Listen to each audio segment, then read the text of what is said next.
Hi you guys, welcome back to my channel. This week I'm going to make over this bar here behind me. And I have to be honest with you, I actually already made it over, I think, about 2 years ago. But it didn't sell, so it's time to change it a bit. And maybe it will sell next time, or I'm just going to put it in my shop where I can store all my paint and everything else. I think maybe one of the reasons why it didn't sell was because I went a little bit bold. I'll show you. When you open the bar, there you go. It's a bit very blue-green, maybe a bit too much. So I guess I wanted to do something dramatic. And probably in most interiors it just doesn't fit. And also in the drawers I went with the same color. So I thought it was a good idea. The market didn't, so I'm gonna change it. So I'm giving everything a good stir, and a good tip would be that if you're using a fresh can, is to, before you open it, put the can upside down for, let's say, 5 minutes, 10 maybe a quarter of an hour. Then you shake the can, and then you open it, and you won't need to stir much longer then, because all the pigments, they will fall down and they will blend automatically. I went in with my first coat of Athenian black. Please don't mind the mess behind me. When I recorded this video, we were in the middle of the process of opening my own little chalk paint shop in Belgium. And as you can see, that goes together with a lot of mess. It looks way better now, so if you are in Belgium and like to come and give me and my shop a visit, please do so. I'll drop the link to my online shop in the description below so you can find the address.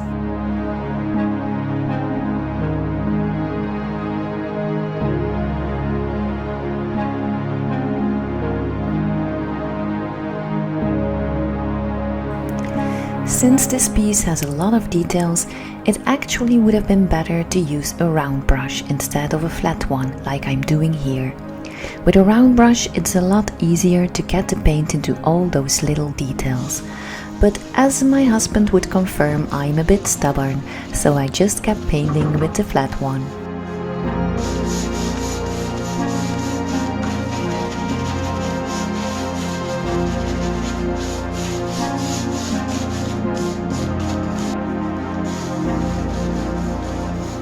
I'm using my spray mister to moisten the furniture a bit.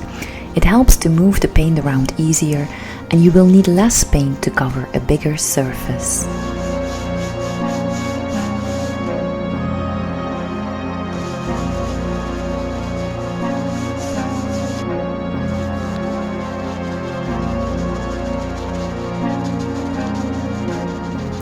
I love how the Athenian black color of any Sloan is a true deep and black color.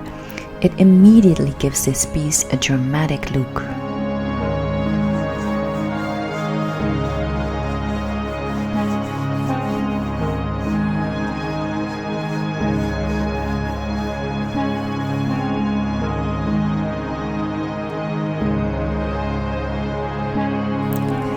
For the inside of the bar, I used a small flat brush to be able to paint neatly around the hardware.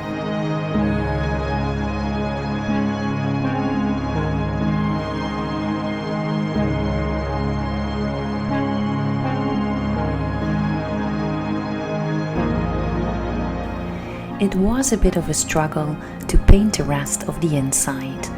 After I was done, my back and shoulders made it painfully clear that I'm getting close to my 40s.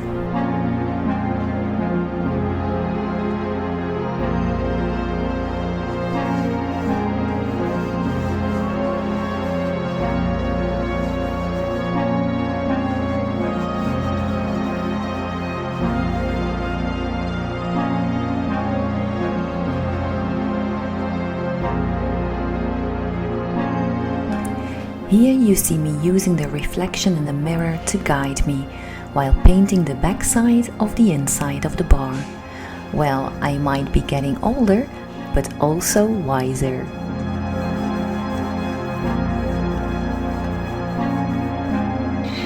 So I've got 2 coats done on this black beauty and I'm going to add black wax on the entire surface right now.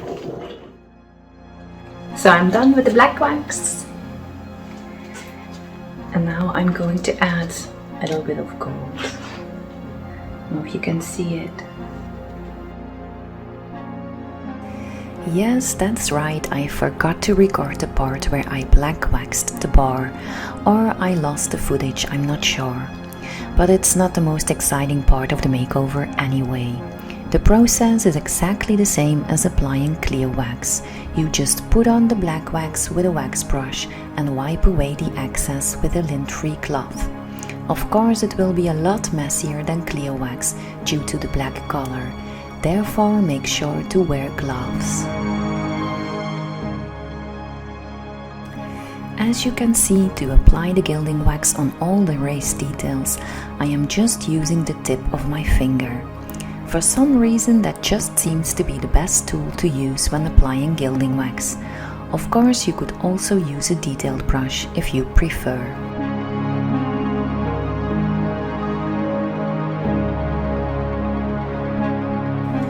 When you put a bit of gilding wax where it shouldn't be, you can easily remove it with a bit of clear wax, or in my case, black wax. It works as an eraser. If after that there is still gilding wax on spots where you don't want it to be, you can always use a bit of mineral spirits to get rid of the gold. The mineral spirits can also interfere with the black or clear wax underneath, so you might need to go over it with a bit of clear or black wax afterwards.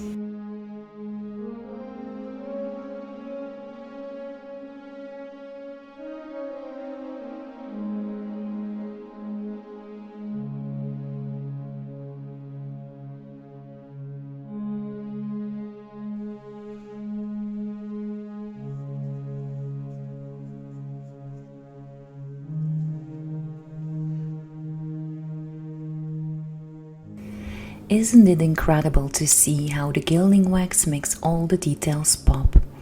I think it really makes the whole piece come to life. A tiny little bit of gilding wax will take you a long way.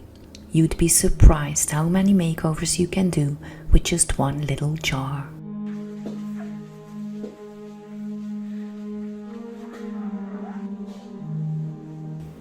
There's only a bit of cleaning left to do, and we are done. Here is just a quick reminder of how this bar that never got sold used to look like. And here is how it looks now. What a transformation! I do like the way it turned out the second time much better than it did after the first makeover. This piece just screamed bold, but another kind of bold than I did the first time round. It looks so luxurious and rich, it will definitely be an eye-catcher in someone's house. That is, if it gets sold this time, of course. And when it doesn't, I don't even mind. It will look great in my shop, I am sure.